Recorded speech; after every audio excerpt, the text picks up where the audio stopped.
Good, how are you? I'm here. I know. Hold on a minute. I put it about... We all gather here. Thank you, Lord. We appreciate you and all your guidance as this committee weighs the important work of our people and the people of the state of Georgia. We just ask that you grant us your wisdom and all of the heart that we need to make sure that the people are truly taken care of. We say this in Jesus' name. Amen. Thank you. All right, today we're going to be hearing two bills. The first bill we're going to consider is House Bill 166. I'll ask Floor Leader Wade if he would like to come to the podium or the table. Which one would you like? Wherever the chairman would prefer. It's up to you. I'm a Baptist. I'll sit down. Okay, all right. I have a button for either, so you go right ahead and proceed when you're ready, sir. And since I'm not a preacher, I won't stand at the podium. How about that? All right. Thank you, Chairman and colleagues, for this. I appreciate many of you heard this bill yesterday, so I will kind of shorten my remarks to an extent, but for those that didn't hear, we're working off of House Bill 1066, which is LC number 620282. And this is to amend Chapter 1 of Title 41. And we are just updating the definition of an area of a racing facility to mean within a 5-mile radius around the perimeter of a racing facility. We are also noting that the change of this opportunity for a nuisance claim to be brought would reference and acknowledge the historical operating schedule of the typical days of the week or hours of operation for regular scheduled racing events, which the local governing authority has already agreed to and provided, and that would include any and all ordinances. They would be requirements. This does not change the local authority to dictate what those sound ordinances are, other local buffers, also any statewide or federal buffers for EPA or EPD purposes. So we're not touching that. We're being very narrowly focused. Line 19, racing facility means a designated area or facility where competitive vehicle and motorsport races are conducted. And so it acknowledges that such terms shall include the track, spectator areas, garages, any associated grounds, buildings, or appurtenances used to operate such races. So no property owner within that 5-mile radius shall bring a nuisance claim, either public or private, against a racing facility that was built before such property owner purchased real property or built new construction within the area of the racing facility. Line 26, no racing facility shall become a nuisance, either public or private, solely, I think that's key here, as a result of changed conditions in or around the area of the racing facility if the racing facility has been in operation for at least 1 year since the date on which it commenced operations as a racing facility. This immunity provided in this code shall not apply to claims based solely on material change of historical operating schedule of a racing facility that results in a substantial increase in late night or early morning operations. So the things that I want to ensure, I had some questions from the committee, and so I want to give this. We took a different approach than Iowa and many of the other states who are considering this. Iowa, for example, did not even put a set definition on what the radius would be. It is not even in their state law.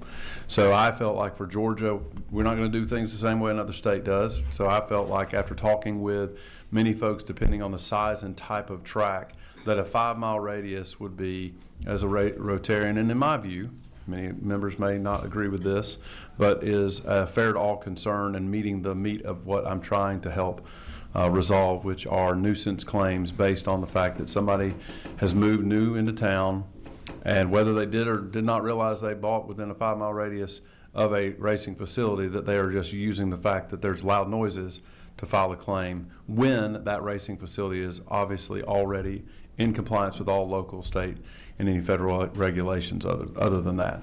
This does not change the fact that people, if you are using the facility and there is negligence on the part, this is not touching any of that.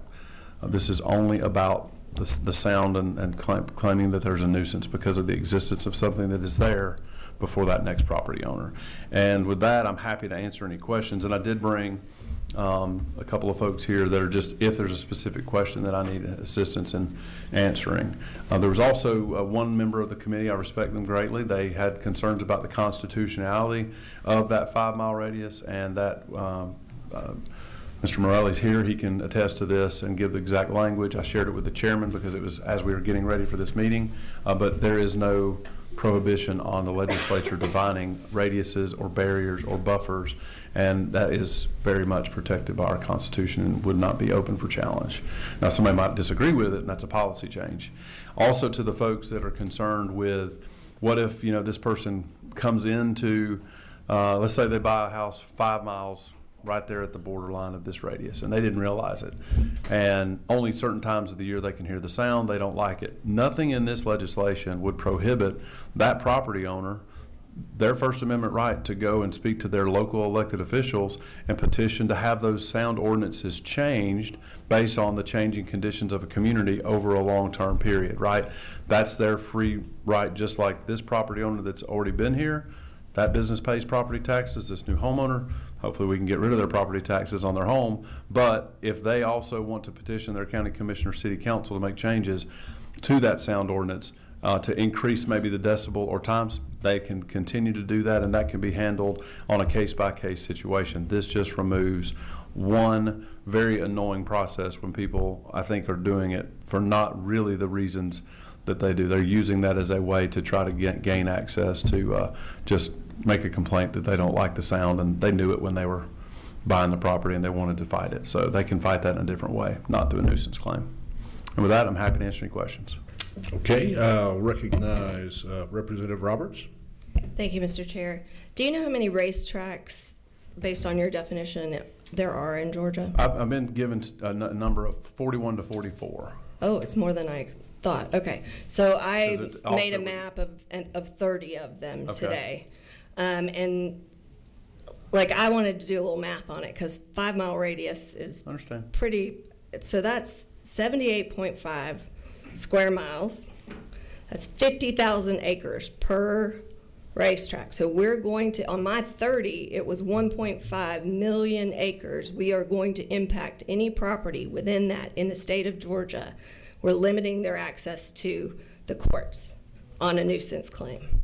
So Okay. 5 miles, you said you didn't want to do what other states did, but I looked up North Carolina's that just passed, and it was 3 miles. I understand. So can you explain, because I can't imagine if I'm 4 miles away, I'm a zoning attorney, I'm a realtor. Right. If the races aren't going right then, how am I, like, and I'm good at due diligence, but 4 miles away from a racetrack, am I going to know that my right to access the courts is limited if I try to do that due diligence at a non-race time? So are we going to provide property disclosures that say you are in this zone and it's a private business? Airports have to put in noise-rated windows within a certain range, and that's a public purpose. Right. So we're imposing this on, well, more than 1.5 million, because you just told me there's 41 acres in the state of Georgia. I just am curious, do you have a scientific reason for this, for the the 5 mile radius? Well, and actually in certain situations, depending on what's going on with the weather pattern of that day, the time of year, and what the topography is, in some cases and in some states, they've introduced based on their conditions that 10 miles is actually more preferred, because they can that sound can travel further if it's in, let's say, a flat landed area. So our South Georgia folks honestly probably would prefer 10 mile radius versus what I've suggested at 5. The reason I picked 5 is because I think that it brings a balance between, Iowa being completely and totally 100% of the state, so nobody in Iowa can sue no matter where they are in the state based on a nuisance claim. And I felt like the 5 mile radius made more sense. But I mean, there are people that have been advocating for me to do the Iowa model as well, and I've told them that I was not comfortable doing that. I also don't think it makes sense for us to do the 3 mile radius, because that really would dampen and I think open up our South Georgia folks to more opportunity for nuisance claims because of the fact that they're in flat land. My specific constituent probably would not be opposed to a 3 mile radius. That would probably meet for the vast majority of the year because we're in the mountains.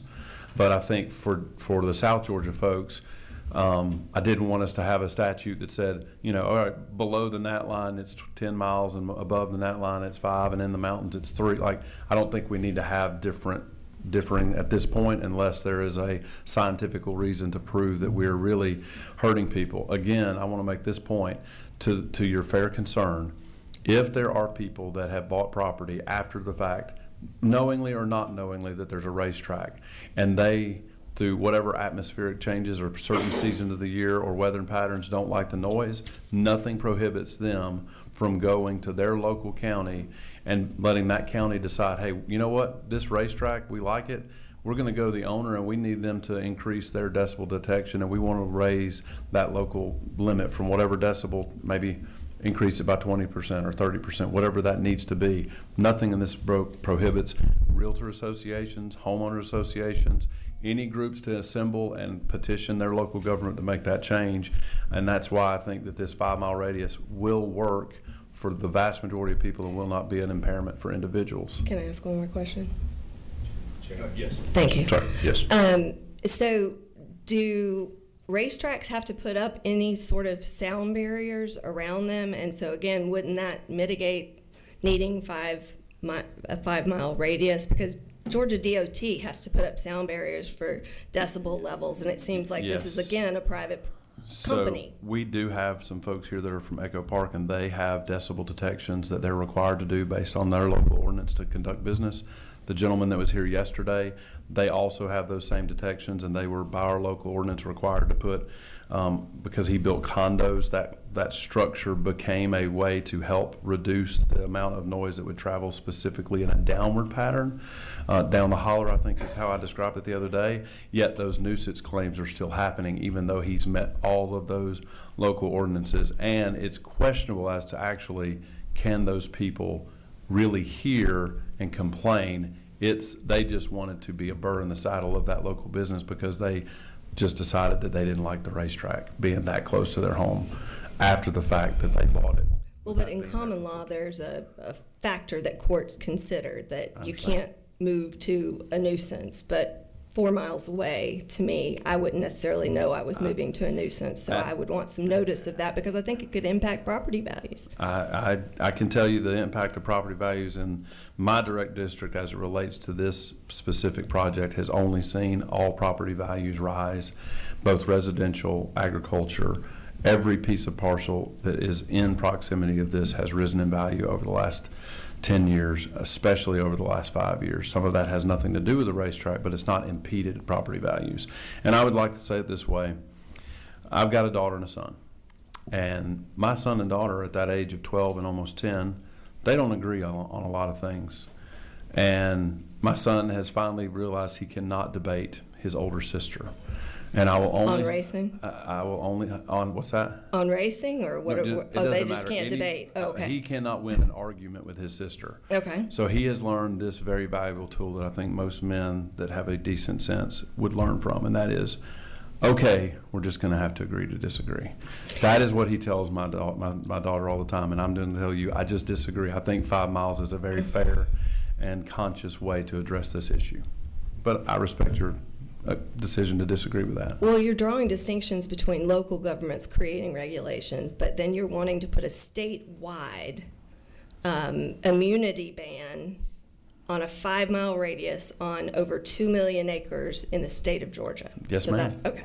I don't think that those people need to file a nuisance claim because there's a racetrack that's there in business and exists and has been in existence in an operation. That's my policy position. I appreciate it. Thank you. Okay, thank you. Representative Oliver. Thank you, Mr. Chairman. I'm looking, and it may be here, but I haven't found it just in the last few minutes, that this nuisance is limited to noise nuisance.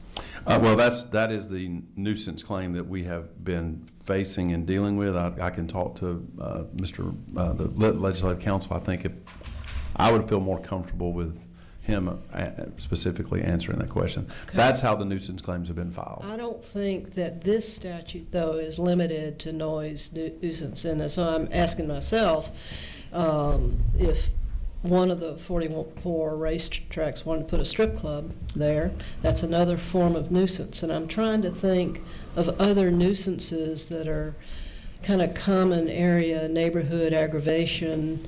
Neighborhood aggravation sometimes is defined as nuisance. And the strip clubs and the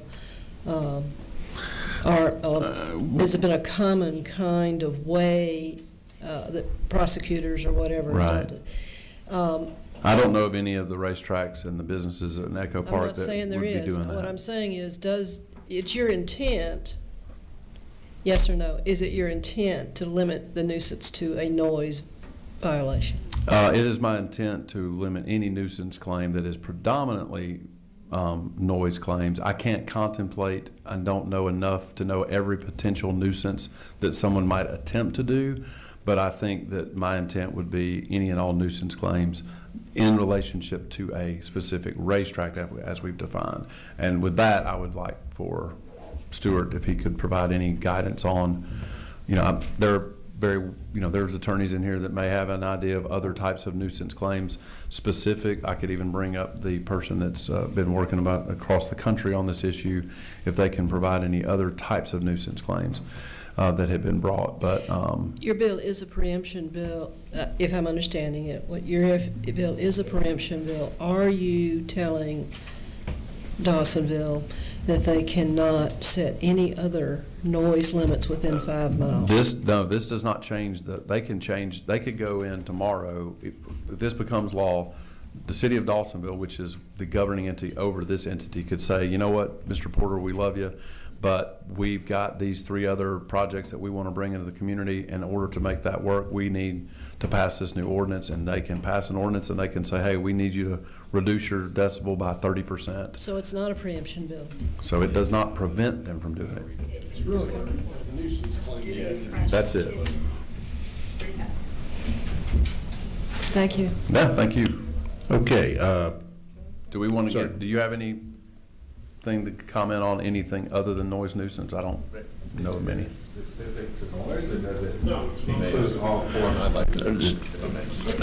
Stuart, if you would step up to a microphone just so we can, I apologize. But I think I got something to add about the nuisance thing that might clear. Dust. Light. I mean, in the evening. That's another. Okay, we'll recognize Stuart Morelli from Legislative Council, please. It's not limited to noise. Okay. Yeah. Thank you. Thank you, sir.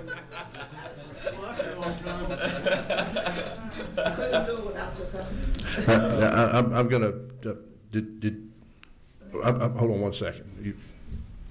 Okay for her to ask a follow-up related to that? No, the Okay. question I'm going to ask. Representative Oliver, yes. The question you probably know I'm going to ask, do you object if it were limited only to a nuisance violation? I would object at this time. I'm not against the possibility of trying to come up with a more specific list. Personally, as a legislator, I'm open to that discussion. But at this stage, I think because my community also has a certain light ordinance for nighttime events. So that is already a local ordinance that they're in compliance with. I don't know of any other specific ordinances that would touch that. They're already following any guideline as it relates to runoff or EPD. Like on dirt tracks, they have requirements to have, protect soil erosion from getting into the streams. That obviously, we're not opening that up because that's a different code section following environmental. But if the gentlelady wants to think about that, and I can work with some of the folks that I've been working with to come up with a more specific list, I'm not opposed to that as we go through this process. Greg's track on Sugar Road in Fannin County, one of your 44? That would be the one that is one that is in the list, I believe. Yeah. I'm trying to remember if it's 5 miles from my mountain house or not. I've never heard it, by the way. I've never heard it. And it's by the crow flies, not the road miles. Okay, thank you. Now, Chairman Thomas. Thank you. I actually wanted to thank you, outside of the 5 mile radius debate, I wanted to thank you for bringing this bill. We have Dixie Speedway, and we talked about this a little bit in subcommittee. I definitely would like in subcommittee, maybe we're going to have a little bit more longer conversations so we don't have to do this so much in regular committee. But I think this is a big protection, especially for something that's really considered to be a jewel of Cherokee County. And that I actually looked it up. It looks like the Dixie Speedway's been there since 1969. At that time, I would be willing to bet it was nothing but cow farms, pastures, and at the time, and now it's. My understanding is there's some property right next to it. It's got some apartments on it. I think that people that live in Cherokee County really truly love that piece. I would tell everybody, if you want to have the best time of your life, go out there and just spend one day, and you'll see why it's such an important part of our community. The only other question I have to ask you, is it not true that if you're not first, you can be other things than last? The gentleman knows of what he speaks. Thanks. Thank you. If you know about Okay, any other questions on the part of the committee?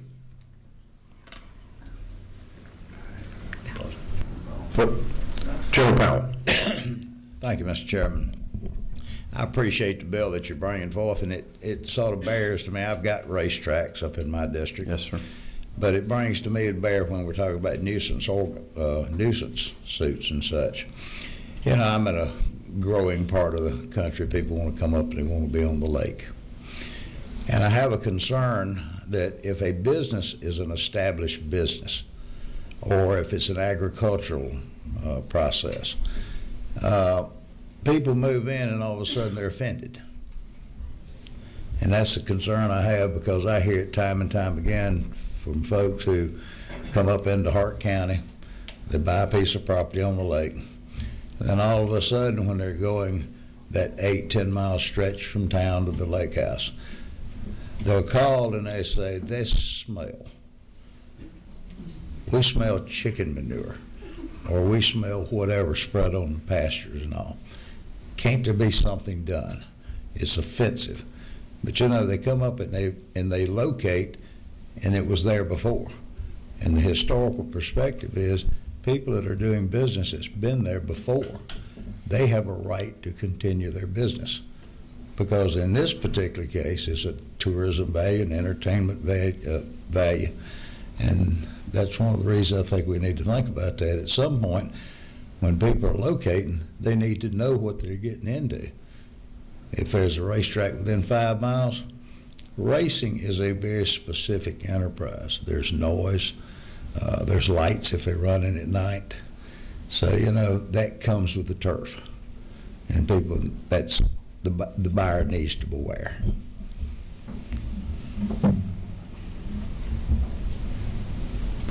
Okay, thank you. And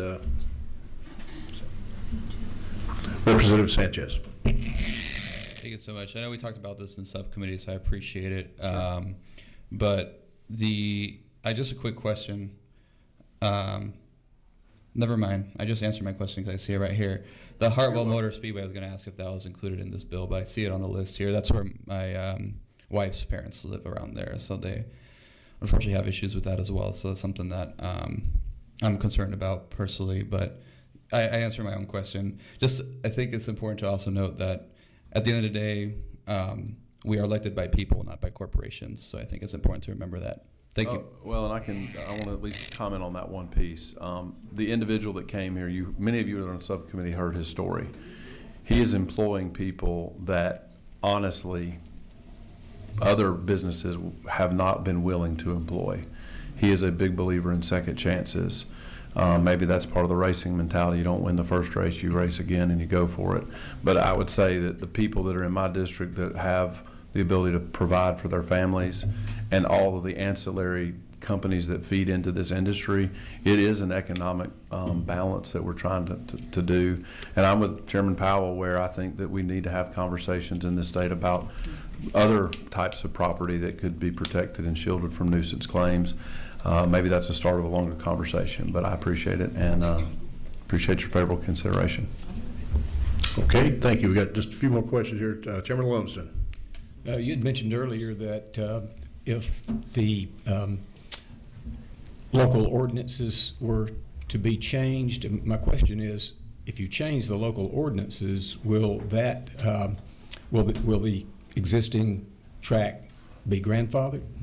So that's a fair question. I'd need to get with legislative council to determine, but I think that if the local ordinance were to change, it would not change the nuisance claim component of the 5 mile radius, but there's nothing in this legislation that would prevent a local municipality or county governing authority to change any specific requirements, whether it's for noise, lights, if there's, preventing dust, I think was something was missing. Like, I'm not attempting to try to tell locals not to work with their local business to provide a balanced environment to conduct business.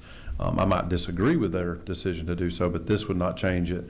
But it would keep the 5-mile radius from a nuisance claim no matter what happens with local ordinances, whether they become more restrictive or less restrictive. Well, point being, if they become more restrictive and the facility has been there and been operating for a period of time, would they be affected by the change in the ordinances?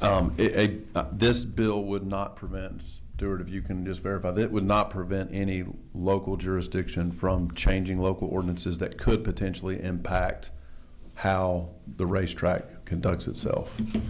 Is that a fair statement? Okay, Stuart? That is correct. Okay, thank you. Representative Williams. Thank you, Mr. Chair. So my question is, actually to that point, if you have this law, this state law, and then a local community adopts an ordinance, what trumps? Does the state law already in place trump, or does because under other laws we've passed, the ordinance can't, this seems like this would prevent any local community from doing an ordinance that would deal with it at all. Am I wrong about that? I would say that I don't like saying that you're wrong. I understand what you're trying to get at. I think the only change that a local entity could not put in a local ordinance would be something that would be less than 5 miles, right? That's the new standard. But as far as the sound level, the light, illumination, measurement tools, this has nothing to do and will not impede the locals from being able to make changes, whether that's more restrictive or less restrictive. So that doesn't impact that. Follow up, Mr. Chairman. So when I was in subcommittee, and I was under the distinct impression that we were talking about a narrow definition of nuisance. And it seems like this is, it's clear this is a much broader, this is much broader than what I thought we were talking about. I thought you were mainly concerned with noise.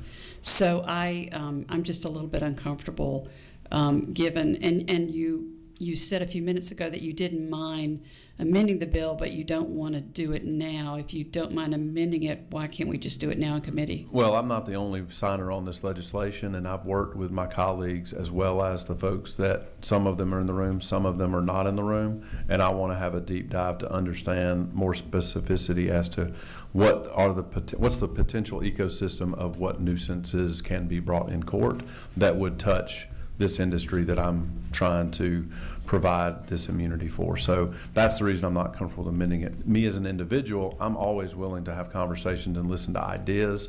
So I'm not against it just for the sake of being against it. I'm not married to the specific language. I just think that I do. So for me, light nuisance would be something I would want to protect. The sound nuisance would be one. I just can't. I don't know all of the potential nuisance claims that could be brought. So, but I respect your question. Well, thank you. And I just, perhaps you need time to consult with your colleagues, and we could postpone a vote so that you would have time to have some of those conversations and get clear about it.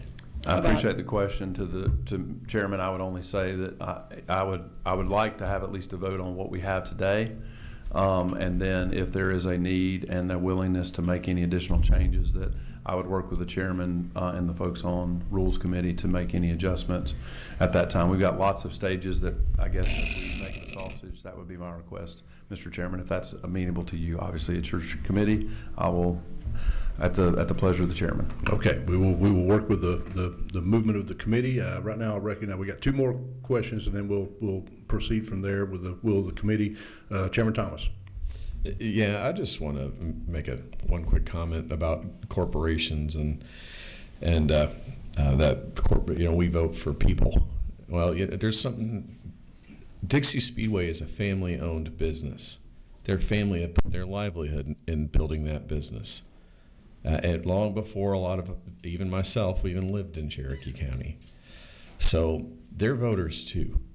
And when you stand up for stuff like this, where they're being run out, when they've put their heart and soul into building something that is just, like I said, a jewel of our community, to have someone else move in and then start filing nuisance claims on them to use lawfare to run them off is wrong. So I am 100% with you on this bill. I want to see this bill get to the governor's desk. And that's all I have to say about that, Mr. Chairman. Okay, thank you. And Representative Adesanya. Thank you, Mr. Chairman. Thank you for the bill. I came in a little late, so I'm not sure if you already mentioned this. I personally like to support measures that helps with economic growth. But I'm just curious, how many, did you already mention this? How much jobs is this going to create for that community? Let me, if I can bring up, she's got that specific data, and I don't want to misquote it from a memory of not having 8 hours of sleep last night. So if I can ask, can she come on up? You got that, Brad, is she gone? Oops, there you go, come on up. And it wouldn't have to be specific to when she begins to speak, just an average of how much jobs. That way we can weigh the pros and cons. Okay. If you will introduce yourself, I know you presented in subcommittee, but just introduce yourself for the full committee, please. Of course. Thank you, Chairman. My name is Tiara Hubbard, and I'm with the Specialty Equipment Market Association and Performance Racing Industry. In total, in the state of Georgia, the performance racing industry as a whole supports 9,087 jobs. And those are livable wage jobs? Yes, yes. All right, thank you. Yes. Okay, thank you. Recognize Chairman Powell. At the proper time, I'd like to be recognized for a motion. I have no other lights blinking at this moment, so we will entertain. We have a motion. Do we have a second? We have a motion and a second. Any discussion? Representative Roberts. Just real quick, I want to first make a motion to amend, but I also wanted to make a statement.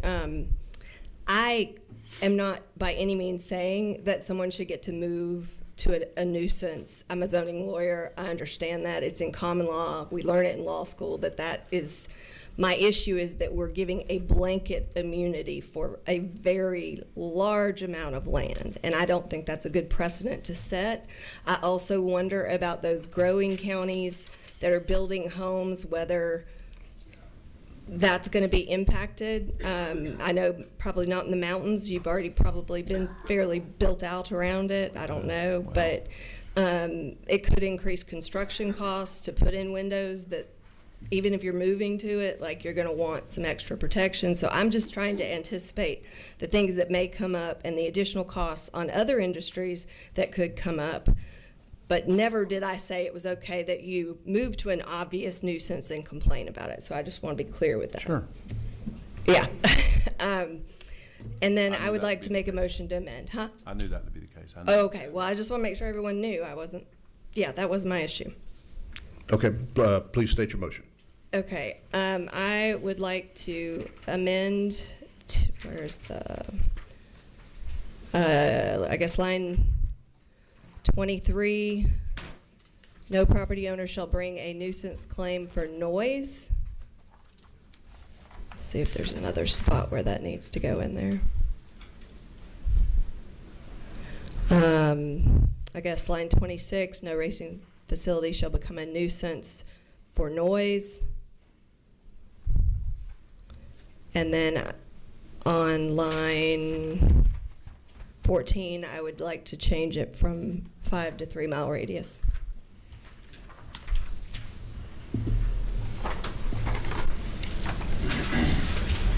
Okay, we have a motion to amend. I think everyone heard the proposed amendment. Do we have a second? Second. Okay, we have a second. Do we have discussion on the motion to amend? Do we want to have them in two? Hold on. Punch your button, please, ma'am. Okay, Representative Oliver. May I ask the author, you're making two separate, is it your wish to make two separate amendments or one together?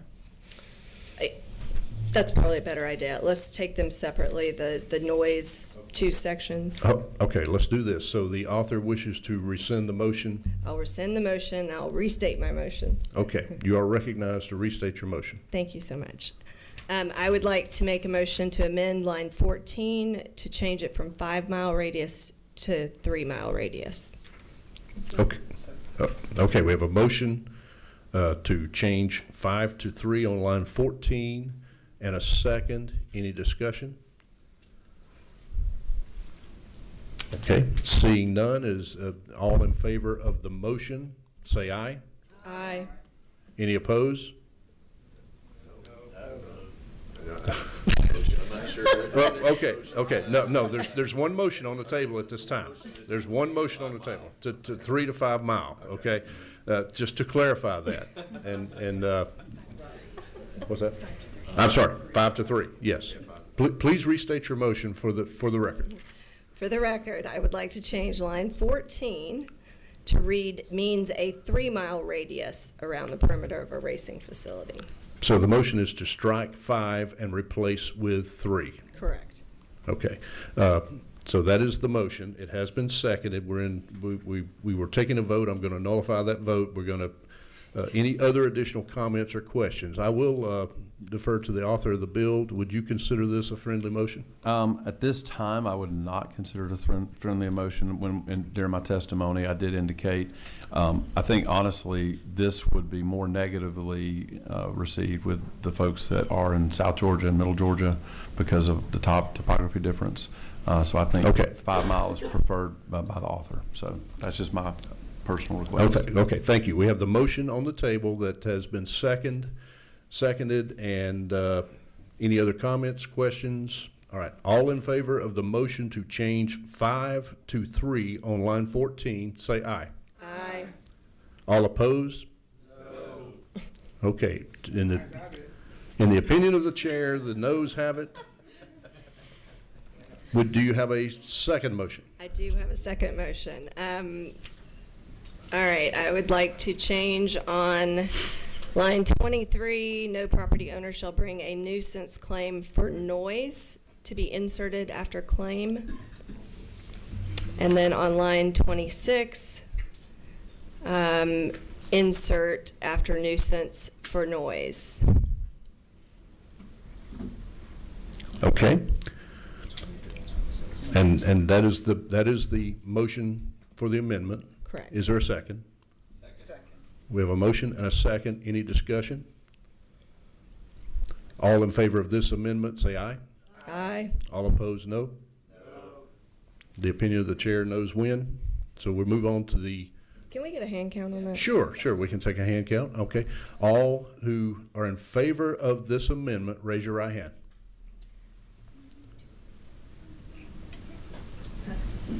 7. Okay. All opposed, raise your hand.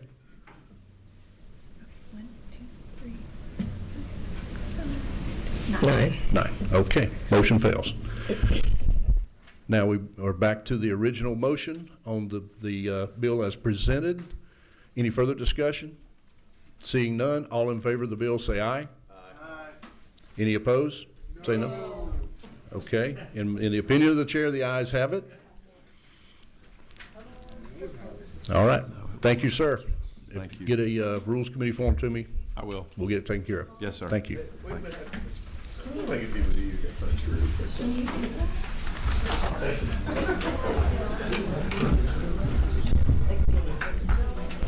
Okay, we're going to move on to the next and last bill. It happens to be a bill that I am the author of, so I'm going to relinquish the microphone and the tablet Mary Margaret, to Vice Chair Thomas. Ban strip clubs in all of Georgia forever, in perpetuity. I'm 100% with you. So. Oh boy. Hey everybody. Mic's on. Here we go. All right, Mr. Chairman. We'll give you just a second to get settled here. You know, Victor, can I just mention that this is obviously set for your height because I'm like barely looking over the. All right. I hope when we get in the new offices, we'll have better chairs. Yeah. Where's the bill? Yeah. Thank you. All right, Mr. Chairman. You're here to present House Bill 1027. I'm going to turn on the table mic. It's all yours, sir. Okay, thank you, Mr. Chairman. The House Bill 1027 LC 473866. This is a bill designed to protect MEAG customers, the ratepayers, by allowing the cities and county that participate in MEAG to enter into longer-term retail electrical contracts. Currently, they're restricted to 10 years. This would allow that to be extended to 20-year contracts, and this is not for purchasing power. This is not for anything other than serving customers, and it allows those cities that service those customers to lock that customer in for a longer period of time under their base rate structure to protect their existing customers for infrastructure improvements that may have to be made related to that. This does require that the sale of electric power, which is validated by a Superior Court pursuant to Code Section 46-3-131, as to its reasonableness and enforceability. So there is a protective measure built into this. Quite simply, we're just extending their ability to enter into contracts from 10 years to 20 years. All right, with that, any questions? Mr. Chairman, you did a great job explaining your, oh, wait, nope, yes, okay. 15, Adesanya, Representative Adesanya. Yeah, Adesanya. No, thank you. Adesanya, I apologize. Thank you. Mr. Chairman, I think the bill serves us right. It makes sense in a lot of ways. I just have a thought that I want you to consider. So if we lock in for 20 years and say the market changes, have you considered that they might be stuck with the rate if they lock in for 20 years? Am I asking correctly? Now, this does not lock a rate. It basically, the rate, these contracts are. Contracts. Right. The contract is so that if you come to the city, the MEAG city or the MEAG county, and you say that I want to build a large load industry in this community and I'd like for you to serve power to me, then it's going to cost, there's probably going to have to be infrastructure upgrades made and that sort of thing. Currently, I can only tell you yes as long as you'll sign a 10-year agreement that you're going to stay here or at least pay the base portion of that rate for 10 years. But that may not be enough time to recoup the investment. Okay, so we're saying that can be extended out to 20 years. It doesn't automatically go to 20 years, but it can go up to 20 years. Gotcha. So they can opt out at 10 years? Opt out. Like they can opt for 10 years. No, I'm saying, so you're saying that it can be locked in for 10 years and then extended further to 20 years, right? No, I'm saying if you build a high demand facility in the city and you're on a 20-year contract and you decide at year 10 you got to pack it up and leave, that contract is still enforceable for 20 years. Gotcha. Thank you. Thank you. All right, Representative Sanchez. Don't be so excited, Mr. Chair. For no, thank you. And I know we talked about this in subcommittee, but just to confirm again, this the sale of electric power does include data centers, correct? These contracts could include data centers or any high-use load or any load that requires substantial infrastructure improvements. Thank you. All right. Well, I would just mention there is another House bill that's different from this one. It's House Bill 1063 that we heard in the Special Resource Management specific to data centers on Friday at 9 a.m. if you're interested, because you seem to be very interested. With that being said, I don't have any more questions. I'll be open for motion. Pass second. With that, all those in favor, aye. All those opposed. Seeing none, Mr. Chairman, your bill passes. Thank you. Mr. Chairman, did you want me to close this out? Or Yes, did you? please. All right, with that, we're adjourned.